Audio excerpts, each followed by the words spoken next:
Hello everyone, this is Defense Politics Asia, and this is the SITREP or summary for the day of 288 and 289 for the 8 and 9 of December for the Ukraine war or the special military operation by Russia on Ukraine.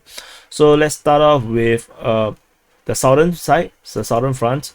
There is Ukrainian boat operations are being reported along the Dnieper River between Kherson city and the lower mass of Kherson Oblast, where according to Ryba, the pro-Russian source, they say that the recon forces of the International Legion of Defense of Ukraine are using boats to fire on the Russian positions along the southern bank, and also to direct Ukrainian artillery from the direction of Okyahiv, which is actually here, Okyahiv.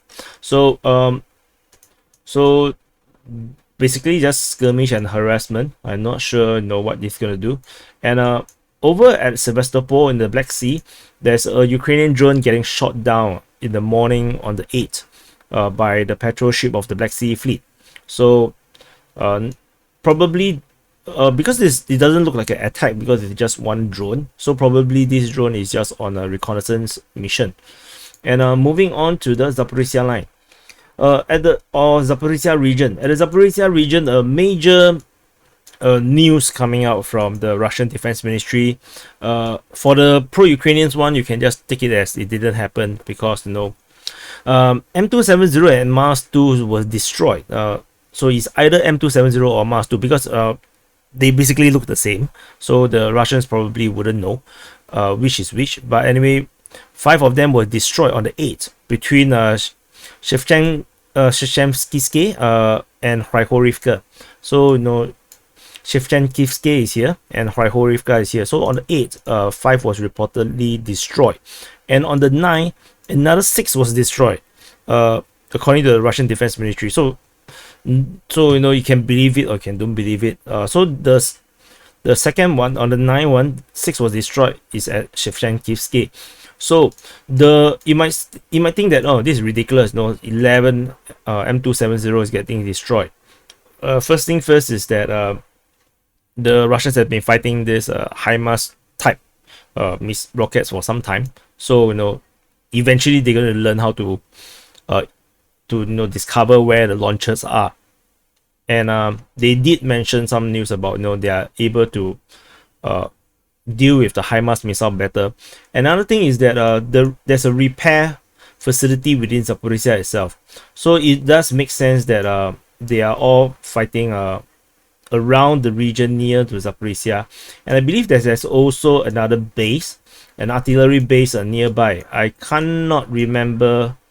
There's an air base here though, so there's another military base nearby here which I cannot remember at this moment, but it is also an MLRS base. So there's a lot of indications showing that it's actually very conducive for the Ukrainians to operate their HIMARS or M270s around this region here. But if this information is true, this is actually a huge loss of 11 launches. So, but of course, if you are pro-Ukrainian, just take it as this news. I didn't say anything because I know you guys don't believe it. You guys, HIMARS or M270 tends to have a chronosphere or the Iron Curtain. So at Tokmak, there is a Ukrainian missile strike on the Tokmak Air Base, which is our airfield here. So this area is strike. And this air base is being used by the Russian Air Force. But I doubt they are launching aircraft in terms of support aircraft here, because it seems a bit near to the front line. Probably helicopters, but there is a missile strike being reported. This is actually launched by the Ukrainians on the Russian side. And over at Huaypole, there is information or reinforcement over at Huaypole or Huaypo, and there is information of recon forces by the International Legion around the Konstantinivka region. They are trying to find weak spots in the Russian lines, and So we are here in case you guys are lost in Zaporizhia region, and at the very end of the Zaporizhia line, which is actually in the border region between Zaporizhia and Poltava and Dnipro and Donetsk.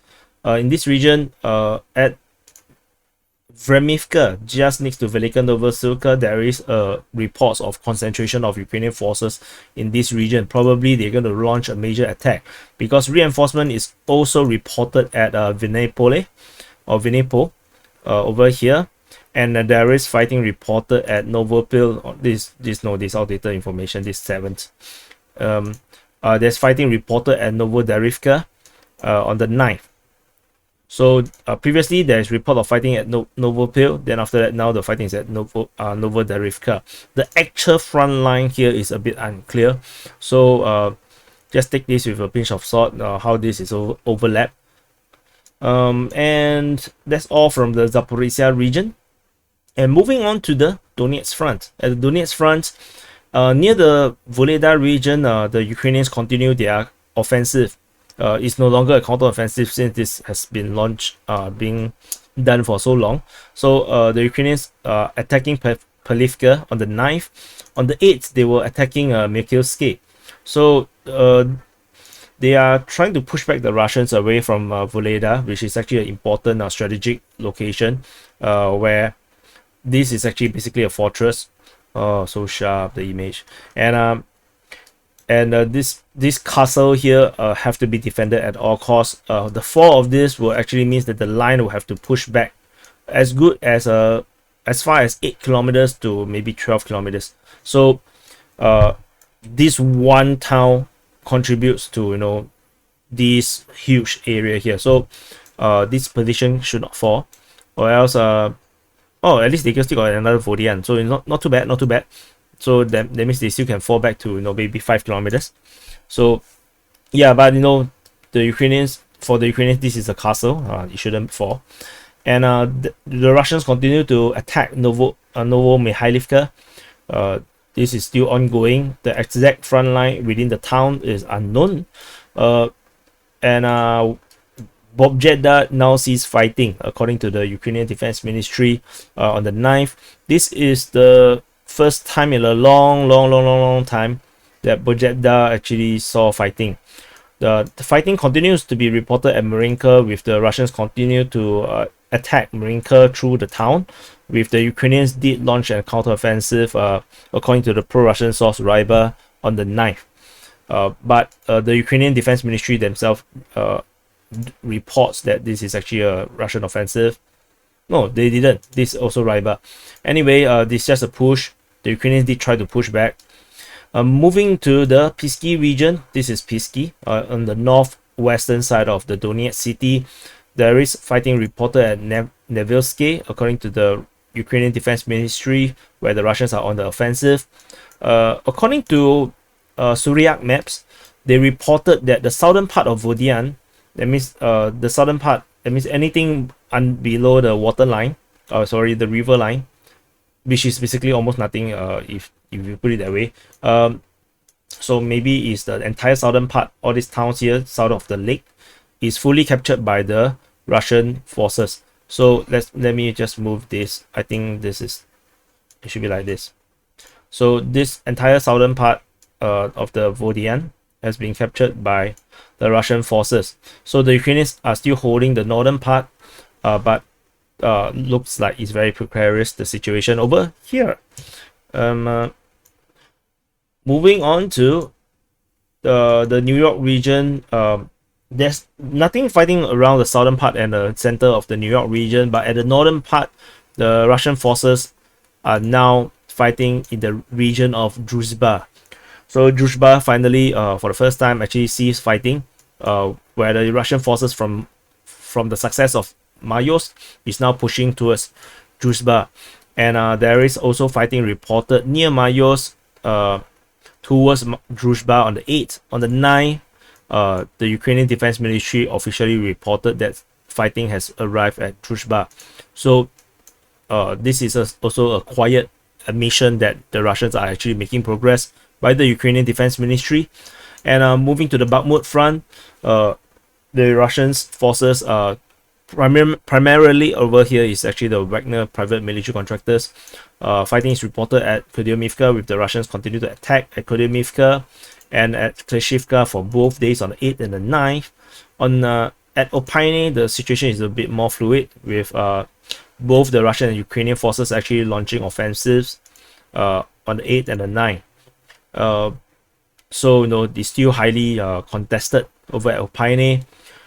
On the southeastern part of Bakhmut city, the Russians continue to push on both days on the 8th and the 9th, according to Ryba. And according to the Ukrainian Defense Ministry, there is fighting reported at Bihorodne. So not just the southeast is being threatened, the northeast is also under threat, with the Russians trying to capture the outskirt town of Bihorodne. And over at Bakhmutske, there is fighting reported by the Ukrainian Defense Ministry, with the Russians launching their attack. There is rumors of partial withdrawal from Soledar due to heavy losses on the Ukrainian side. But I did not indicate this, just that there is such information. At Yakovlivka, there is the Russians continue to continue on their mop-up or clearing operations over at Yakovlivka. They're still not done yet. Looks like maybe there's a lot of mines and booby traps all around the town, so it's taking some time. And interestingly, nearby there was a Mi-8 getting shot down it's a Ukrainian helicopter getting shot down near Yakovlivka as well. So maybe this Mi-8 is here to do evacuations or medivac, medical evacuation, but got spotted, or maybe the pilot is a bit not careful, or maybe whatever. Can be a lot of reasons. There's fighting being reported at Bilohorivka, according to War Gonzo, where they say that there is still an offensive in the area around this region here. At Berestove, on the 8th, the Russian Defense Ministry reported that the Ukrainians are doing a counteroffensive in this region, and as well as at Sperne. So this area here on the 8th, the Ukrainians launched an offensive. However, this is not reported on the 9th, so you can deduce that the offensive did not went very well. And further up north, at Bilohorivka is another area where heavy fighting is being reported. This is part of the Luhansk territory, where the Luhansk People's Republic is fighting to recapture this town that they accidentally lost.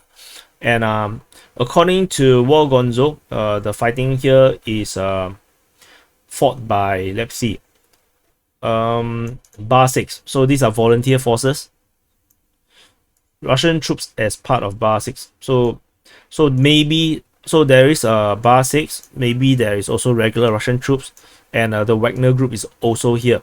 So it's a multi-organizational offensive by the Russians over here at Bilohorivka.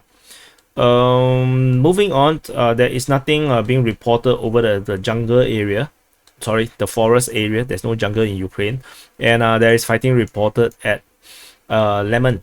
So the Lemon is feeling very sour, with the Russians attacking on both days, on the 8th and the 9th, in this direction. The specific location of the fighting is unknown because the Lemon is too sour. And over at Sheveno-Popivka, the Ukrainians are reportedly trying to launch an offensive against Sheveno-Popivka on the 8th. However, they were stopped by intense artillery fire. And there is fighting reported in the direction of Nevsky, or near Nevsky, according to the Ukrainian Defense Ministry in the latest report for the 9th, which means that the front line, previously it was a congruent blue border all the way here, means that there is actually a salient now. The Russians likely to be pushing towards Nevsky. If not, it's not possible to say there's fighting at Nevsky. So that means the Russians have been pushing back the Ukrainians to the point where the Ukrainian Defense Ministry have to report that there is fighting at Nevsky. So this is something to note. This is unusual, out of the norm kind of thing, which is why we have to watch and report or take note of these reports on a daily basis, because all these small little details you'll be able to tell the tide of war. Which is why, because I've been reporting daily since the start of the war, every little small changes, it becomes very obvious to me. It may not be very obvious to you if you are not watching on a daily basis.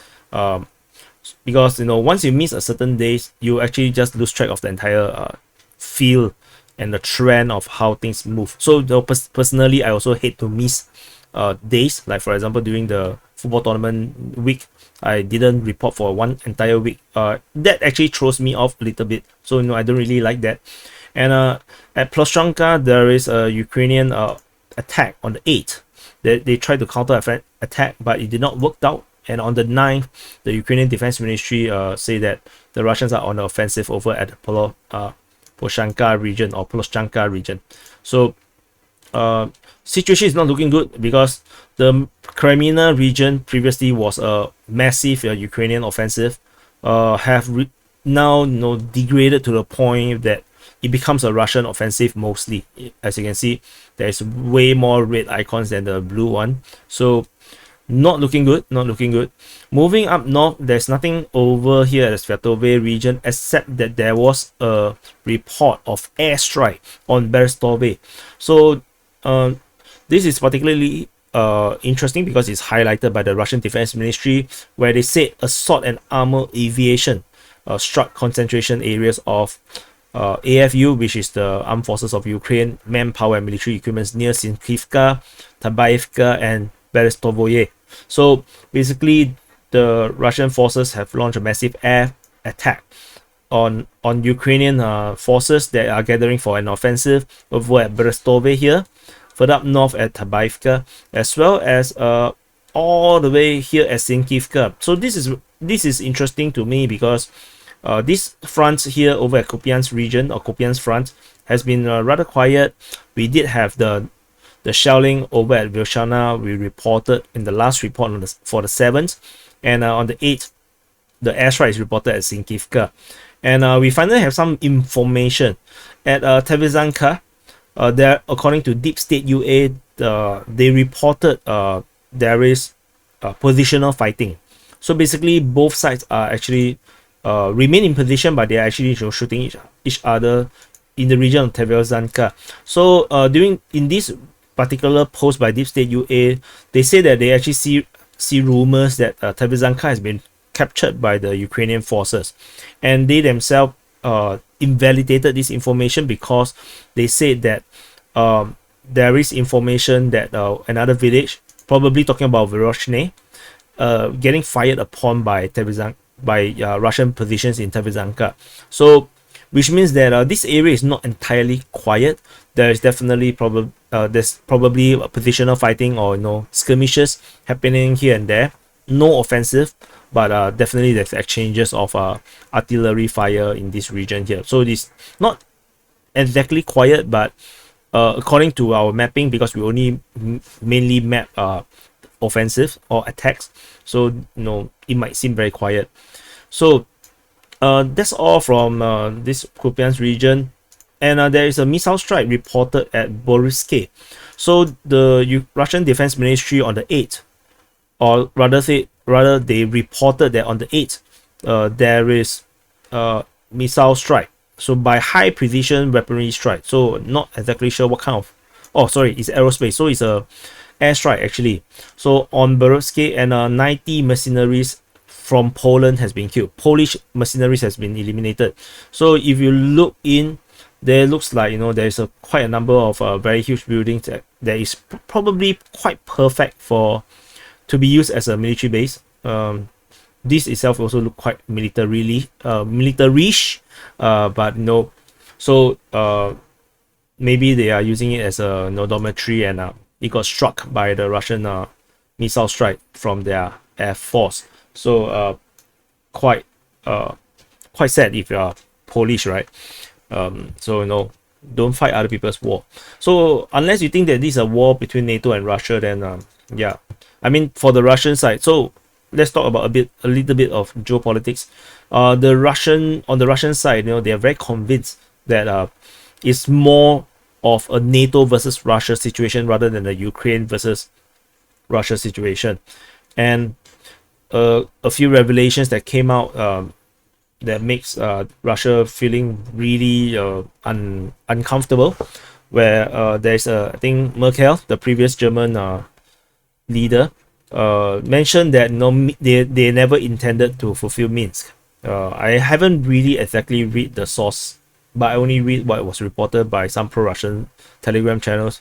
So that is not surprising, definitely, to Putin or to Russia. So Putin basically talked about this, but I think they basically just want to make a point that they want to justify the special military operation. And Putin himself basically just said that as a result, the special military operation is definitely the right thing to do, because the West never intended to honor the agreement of Minsk. And he said that he is surprised because while they do not trust the Ukrainians to follow through with Minsk, they expected the European partners to actually force Ukraine to do it. But Putin seems to be really disappointed that the European partners actually is just using means to drag on time to build up the Ukrainian military. So that is kind of sad, yeah, because which means that the war is inevitable, So, and then there is another thing which I've forgotten. I talk, and then I forgot what I want to say. But yeah, it's just the geopolitics around. I believe is I forgot. Never mind. So it's something to do with basically Russia, have to fight this war.